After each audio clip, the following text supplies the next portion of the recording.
ప్రపంచ దేశాలతో సంబంధాలను మరింత బలోపేతం చేసేందుకు ప్రధాని మోదీ ఇవాల్టి నుంచి 5 రోజులు విదేశాల్లో పర్యటించనున్నారు. ఢిల్లీ నుంచి నేరుగా నైజీరియా వెళ్లారు మోదీ. తర్వాత బ్రెజిల్, గయానా వెళ్తారు. అక్కడి దేశ అధ్యక్షులు, ప్రతినిధులతో చర్చల్లో పాల్గొంటారు. 17 ఏళ్ల తర్వాత నైజీరియాను సందర్శించనున్న తొలి భారత ప్రధానిగా మోదీ హిస్టరీ క్రియేట్ చేయనున్నారు. అలానే 1968 తర్వాత భారత ప్రధాని గయానాలో పర్యటించడం ఇదే తొలిసారి కాబోతోంది.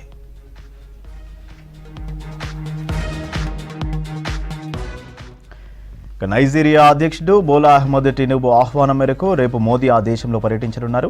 ఈ సమయంలో ఇరు దేశాల మధ్య 2007 నుంచి బలోపేతమైన వ్యూహాత్మక భాగస్వామ్యాన్ని రివ్యూ చేస్తారు. అంతేకాకుండా ఈ స్ట్రాటజిక్ పార్ట్నర్షిప్ పై చర్చించి దాన్ని మరింత బలోపేతం చేయనున్నారు.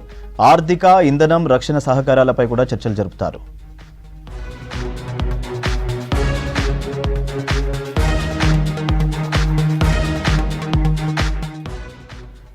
అలాగే నైజీరియాలోని భారతీయులను ఉద్దేశించి ప్రసంగించనున్నారు మోదీ. అక్కడ ఏకంగా 200కు పైగా భారతీయ కంపెనీలు $27 బిలియన్ పైగా పెట్టుబడి పెట్టాయి. ఈ దేశం కీలక రంగాలలో భారీ వాటాలు మన కంపెనీలు సొంతం చేసుకున్నాయి.